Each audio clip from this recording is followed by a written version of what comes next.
Hello, and welcome to the Sweet Makings podcast. My name is Manon, and I am a lonely knitter living in the center of France with my husband, my little daughter Lucy, and my dog Jenna.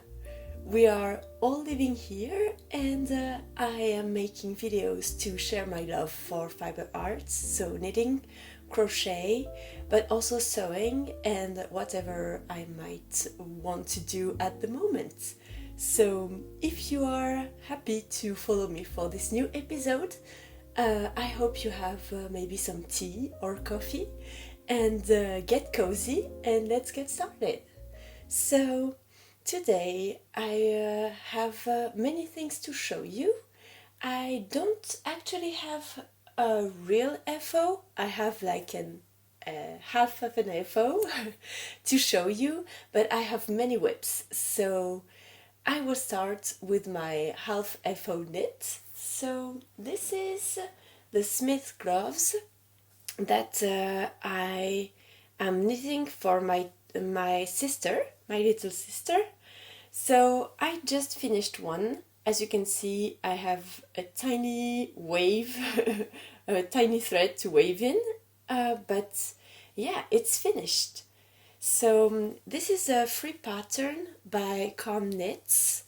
It's a pattern that I found to be very, very easy to follow. It was very clear. I haven't knitted a lot of free patterns yet, but I think that the instructions were really, really clear.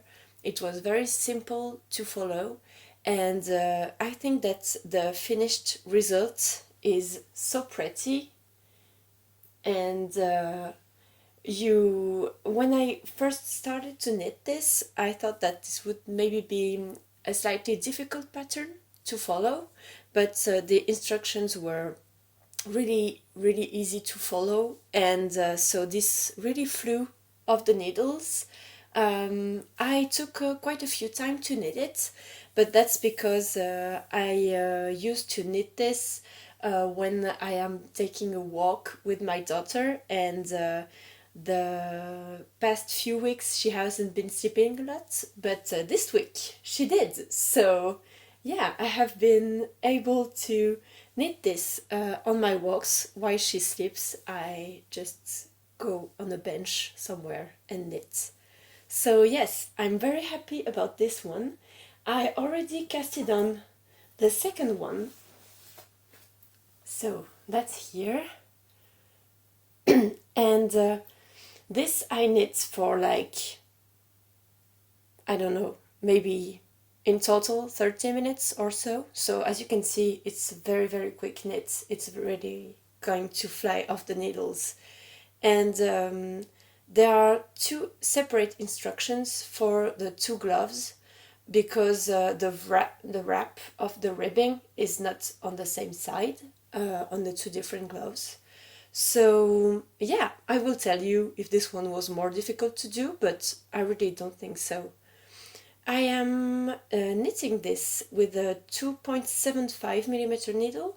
The recommended needles are 3 millimeter needles, but my sister has very small hands, and as you can see, this mitten is quite right for my size, and she has smaller hands than mine, so I hope this will be okay for her and not too big. But I'm really happy that I sized down needle size, because if I had knitted this in the 3 millimeter needle, I think this would have been too big for my sister. So yeah, I think this will still fit her, so I'm happy about that. The yarn that I'm using is a cotton yarn. It's from a brand named Fielder. I don't know if you have it in the US. I think you can find it. But sadly, this cotton is you can't find it on the website anymore. That's a sport weight yarn, and the color here, the colorway is a pearl, so it's a very light gray. And for my sister, who is very modern, active young woman, I really think that this color will fit her very well, because she loves gray, like pearl, light grays. So I think she would like that. So yeah, that's my first FO and whip combined. So now for my second whip, I finished the first sleeve for my S8920 sweater by Schachenmayr. So here it is, and here is the sleeve. So as you can see, I also have a few ends. Oh, no, you couldn't see. Yes, here. I have still a few ends to wave in.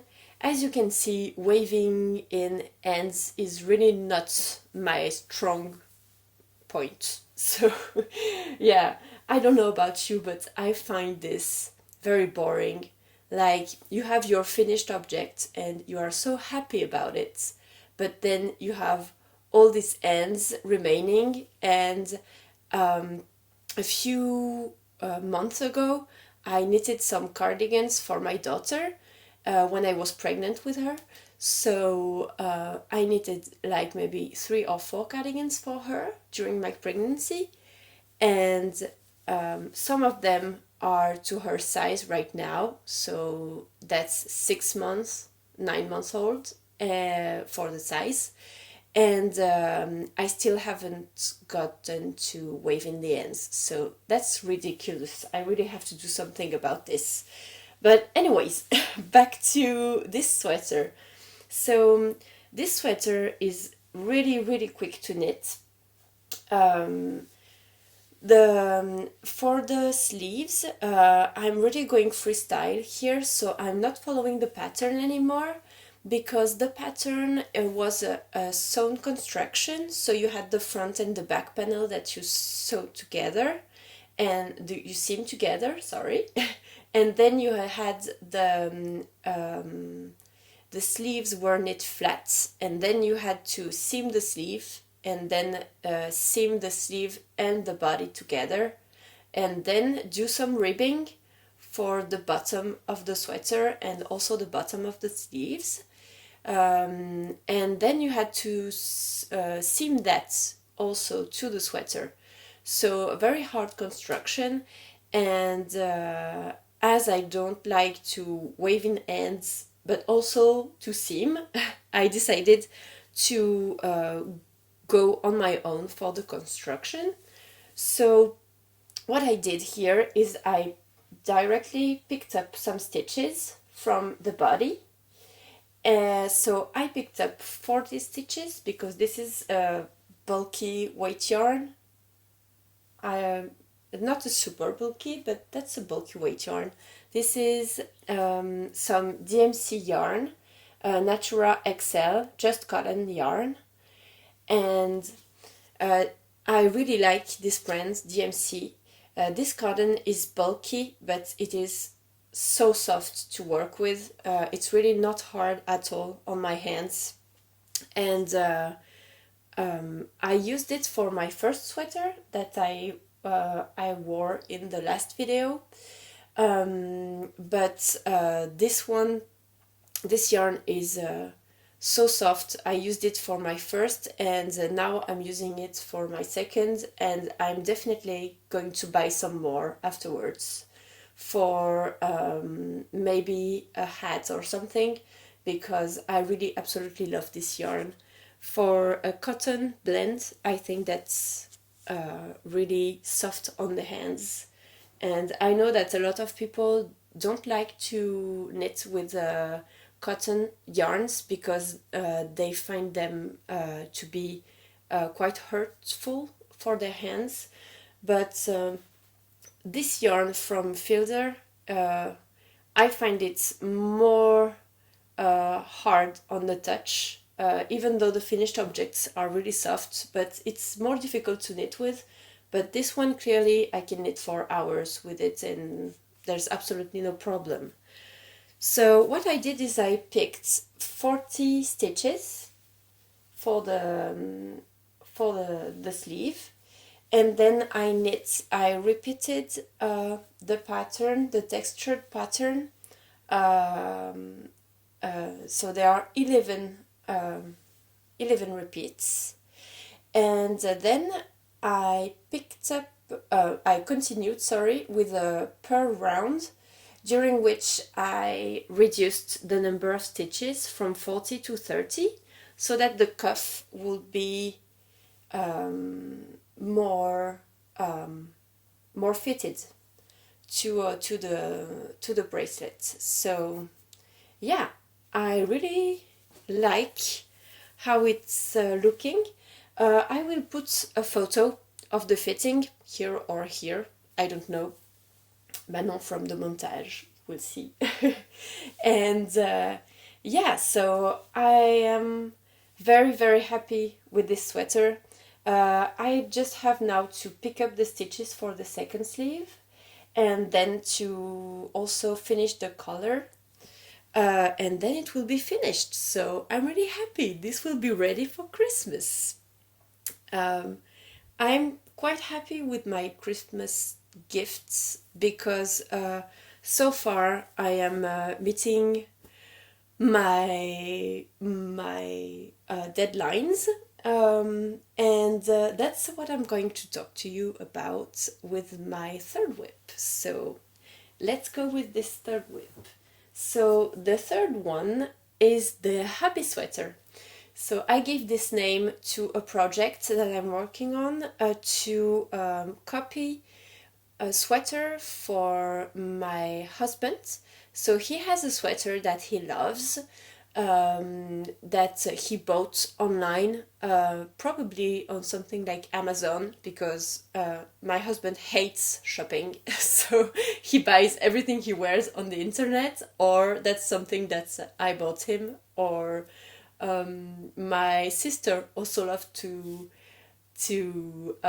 offer clothes for Christmas and for birthdays. So everything he owns is either Amazon or or gifts. So yeah, I wanted to copy this sweater because the problem with it is that it's an acrylic blend, and he doesn't like acrylic at all because of the electricity that can be stocked in the sweater.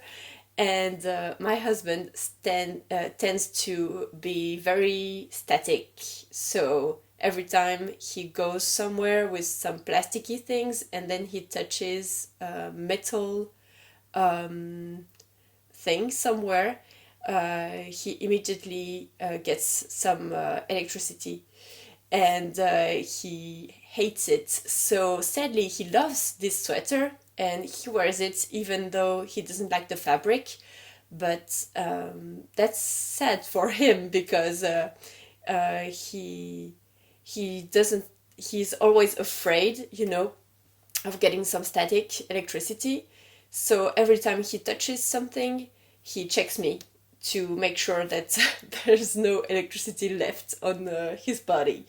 So yeah, the Hubby sweater. I decided to go with the brioche stitch to copy the texture of the sweater, so it won't be exactly the same texture, but I love the brioche stitch because it has this squishy feeling and a very warm feeling.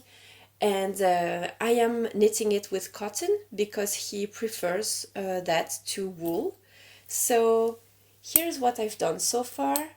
So this is the first sleeve. As you can see, I did like 40 centimeters of the sleeve in brioche stitch. So that's what it looks like.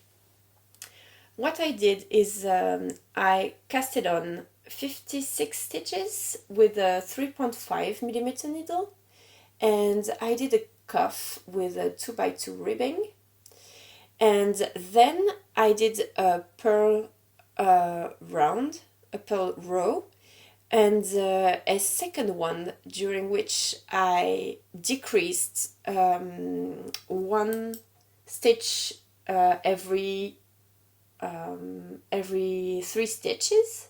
So I did 2 purls and then 1 reduction, and then 2 purls and 1 reduction, and so on. And I did that because then I switched for 5mm needle and continued in brioche stitch. So I'm sorry, you have the wrong side of the sleeve. This one is without the markers, it's better. So yes, so that's what I did. And to copy the increases on the sweater for the sleeves, what I did is I add 2 stitches every 11 centimeters. And I'm really happy with the fit. And it looks so much like the original sweater. So far I am totally freestyling this, but I am really happy with the results. And yeah, I am using a technique. I don't remember. I think it was Amy from Ninets that showed us this technique.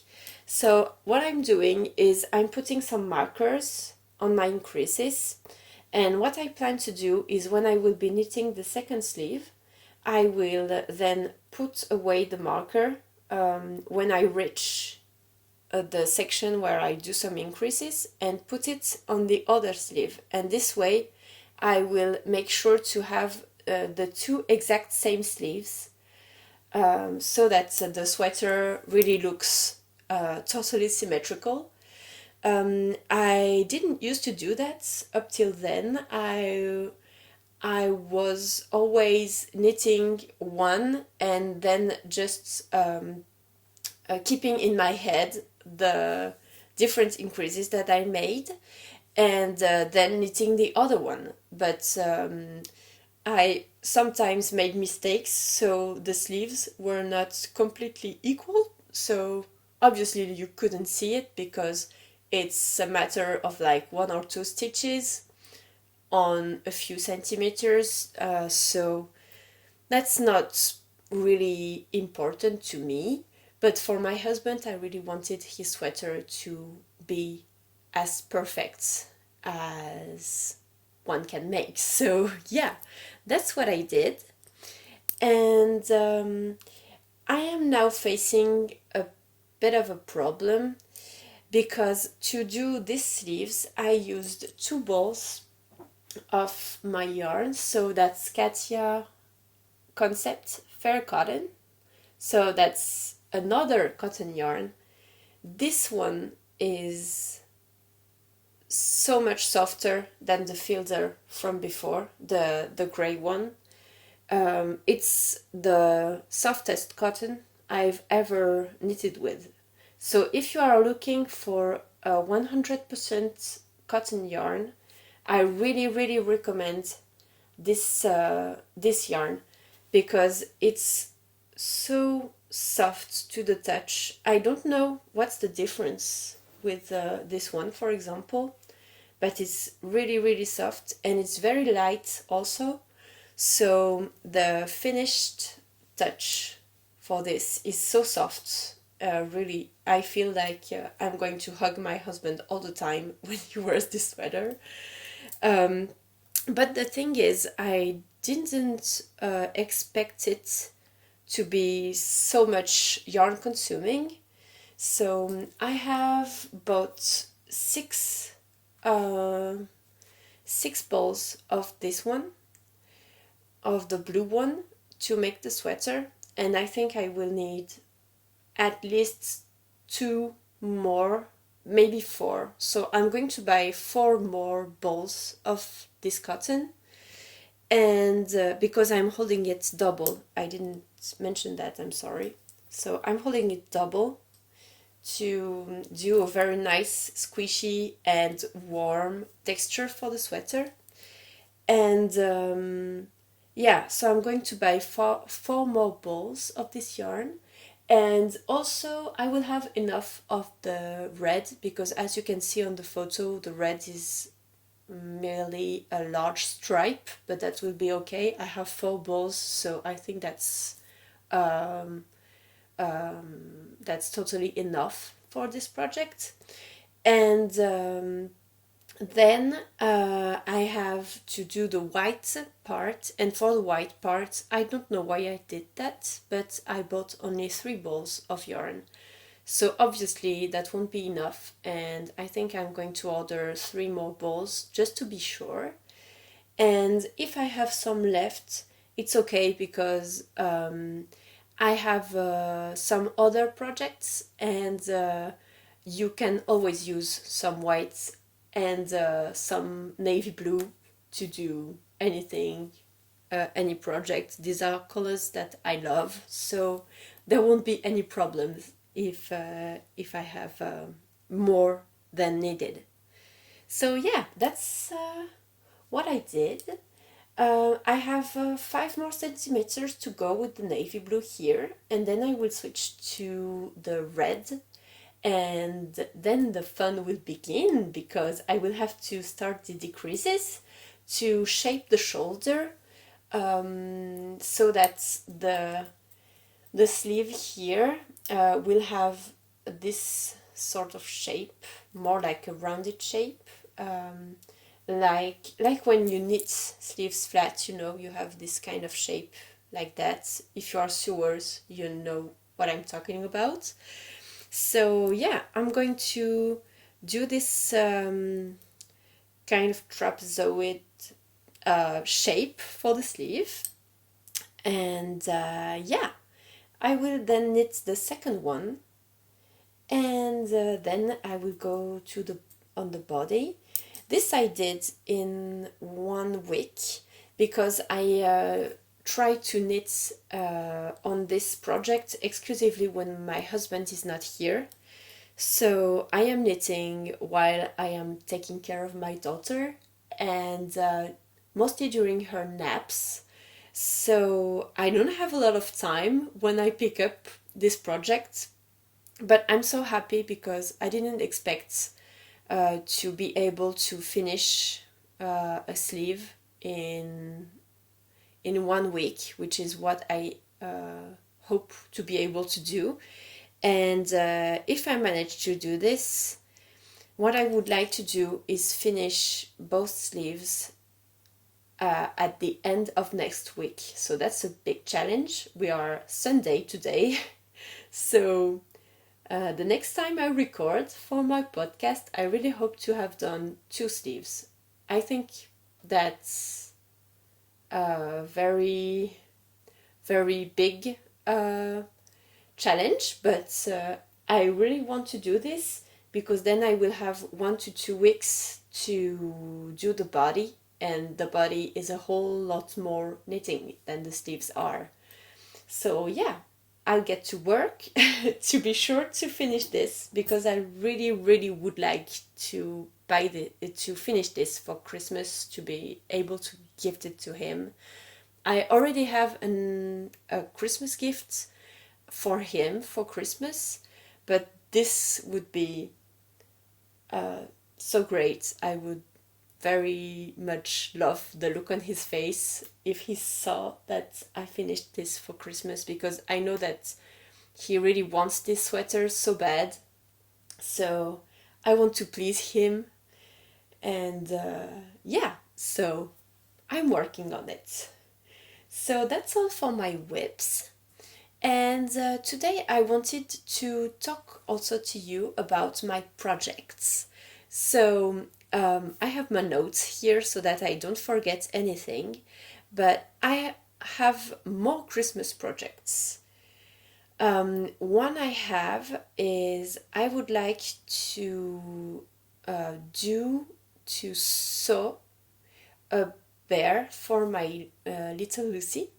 So when she was born, somebody offered us this very beautiful bear from Tartine et Chocolat, which is a French brand, and I find it so cute. I absolutely love it, but it's made with some polyester exclusively, and it's so beautiful, but I don't find it very soft, and also it's 100% plastic fiber, and I don't want my daughter for the moment to have too many plasticky toys, because I am a big documentary watcher and I've read and saw so many bad things about plastic and the contents of the plastic. When you are a kid and you know that you don't have to put things in your mouth, that's okay. But she's still very young and she puts everything in her mouth, and so I am not very reassured when she plays with it, because I wouldn't have her eat some of the fibers of the bear. So what I would like to do is to sew a bear, a white bear like this one, but in natural fabric. So what I did is I went back to my stash, because as I sewed my wedding dress, I talked about that in the last podcast, I have plenty of white fabric in stock, and in this stock I have some white velvet that's 100% cotton velvet. So this is organic. So as this is organic cotton, there are a lot less of chemical products in it. So what I'm going to do is look for a pattern to sew a little bear, and I will sew her a bear. I hope for Christmas. This would be so great if I could do that. So I will be working on that. And also, my little sister announced a few weeks ago that she was expecting a child for next summer. So I'm going to be an aunt. I'm so happy. So what would be very funny if we could have the same two bears for Christmas. So that would be really fun. I would really like to do that. So I will work on this. I don't know what will be the fastest thing to do between this.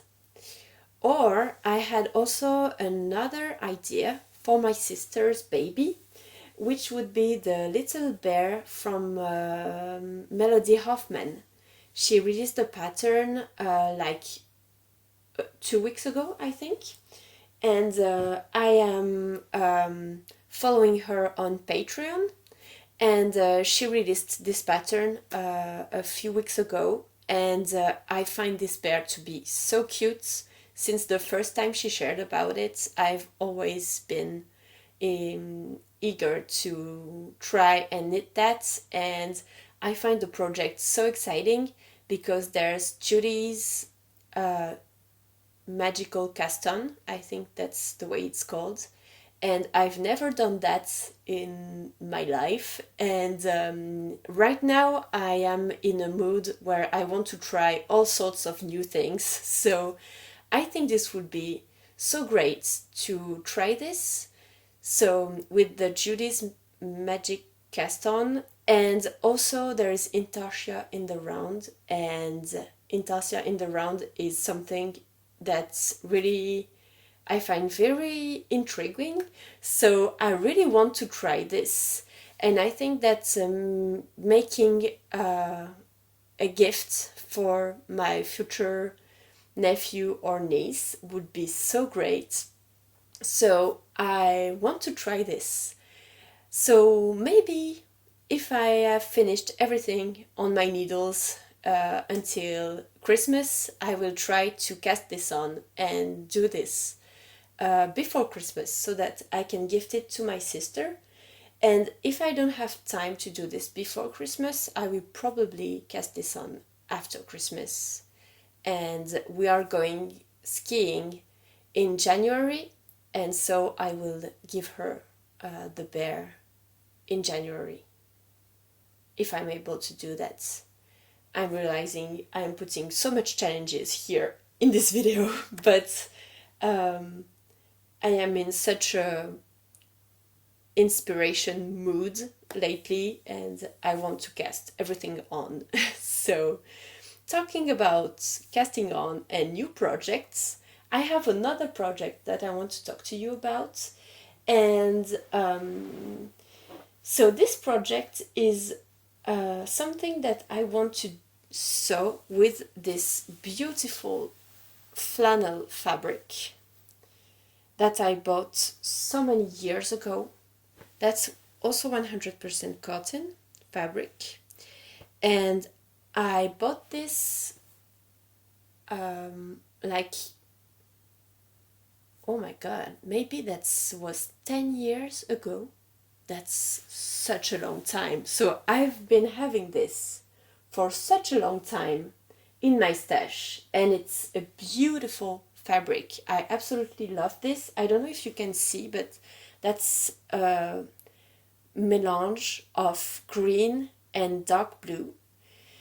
And I absolutely love this, and I love it so much that I never got to decide what I wanted to do with it, because I wanted it to be a very nice project, something that I could wear for a long time and that would be warm for the winter, but also very comfortable, because I am now in a very comfy mood since a few years now, where I don't want anymore to feel like I am,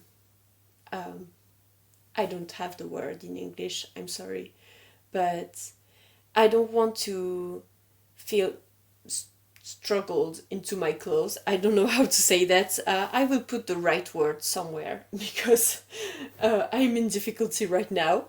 But yeah, I want to be comfy in my outfits. And I saw yesterday this reel from those twins who knit. So that was on Jessica's account, if I remember correctly, and also Rachel. I think they did a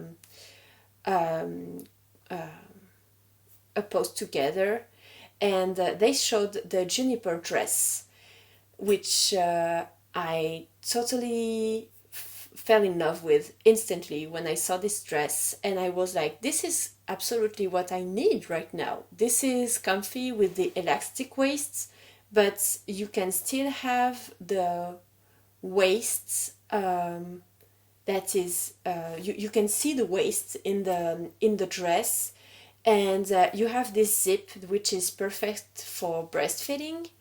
And there are short sleeves, but I plan to maybe do long sleeves with that, kind of like a shirt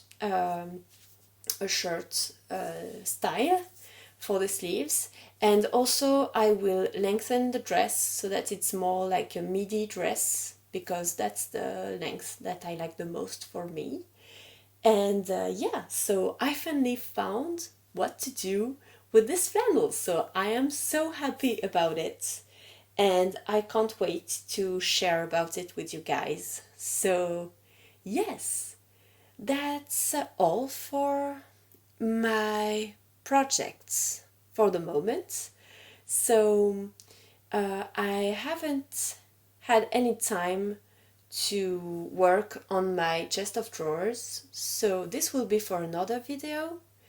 But my father came and we did some homemade foie gras, so I'm going to leave you here with the recipe for the foie gras. I hope that you will enjoy this. This is a typically traditional French recipe, and this is so great because foie gras is a very luxurious meal, and this is something that in France you can buy for prepared. You can buy it for between 100 and 130 euros per kilo, which is a whole lot. It's very, very luxurious, and I find it quite difficult to afford. But here, homemade, it cost us 55 euros per kilo. So that's some work to put in it, but it's really worth your while. So yeah, I really hope that you will like this, and if you want to try and make some at home, there you are with the recipe. And I really hope that you liked this podcast. I was so happy to record, and I can't wait for next week to share with you my progress, and also to see what my progress will be. And until then, I wish you a very cozy knitting and a good Christmas preparation, because that's coming. And I will see you in the next one. So bye bye!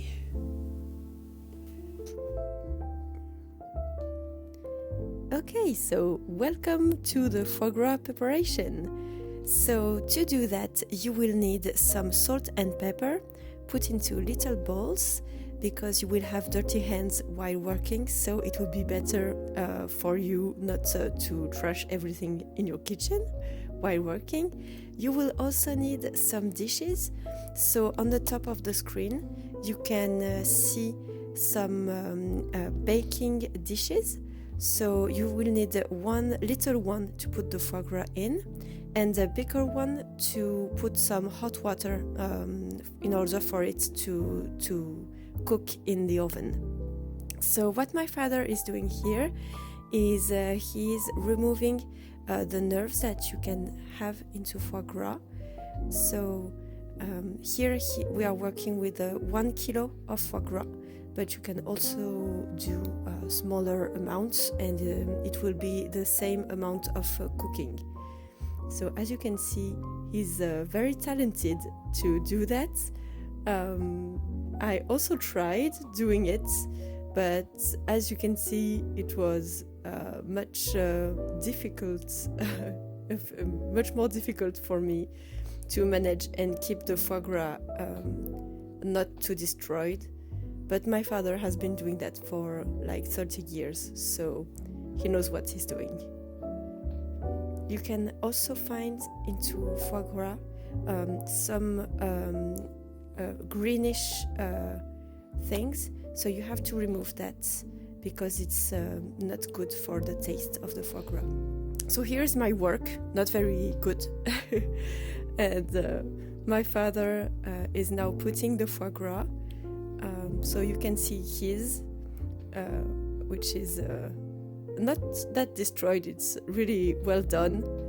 And so he's putting it in the dish, and as you can see, he tries to press it a little bit so that it doesn't move around while cooking, and then you will have less grease in the finished product. So what he does is he puts the foie gras and then puts a layer of foie gras, and then a layer of salt and pepper, and then again a layer of foie gras, a layer of salt and pepper, and so on. So that's the finished foie gras ready to put in the oven. So now we are going to pour some alcohol to perfume the foie gras. So here you have Pinot, which is a typical drink that we have from my native town. And you can also use brandy or cognac, or also some white wine, which is such as Sauterne, so very sugary wine. So we pour very boiling water. It has to be boiling, absolutely. And then just after, we put it immediately into the oven. So we put it at 120 degrees for 25 minutes. And here it is. So afterwards, if you want to check if the foie gras is baked enough, you just have to check with a knife, and it has to be mild, so not too hot and not cold. then you will put a little wooden plank on it so that you can press the foie gras, and you put it with a lot of weight on it so that it can be pressed enough.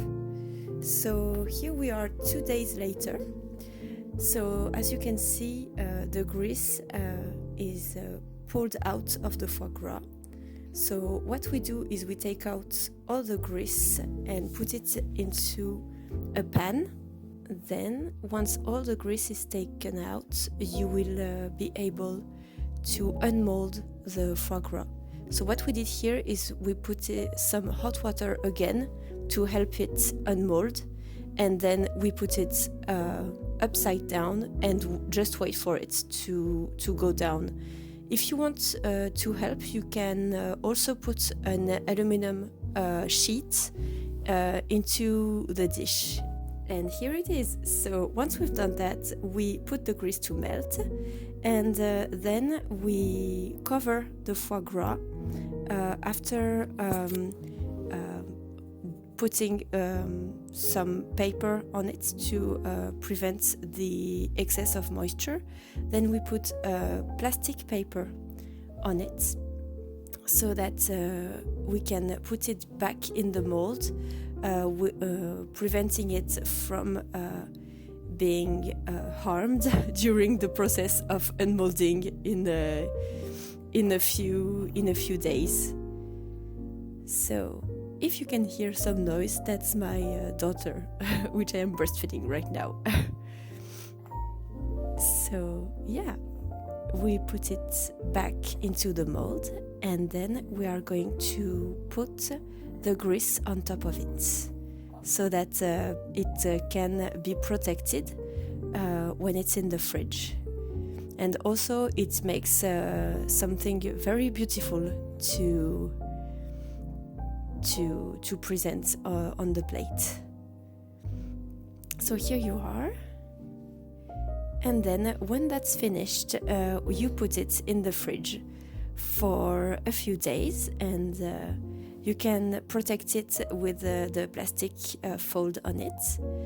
And then you are ready to either eat, which is not what we are doing now.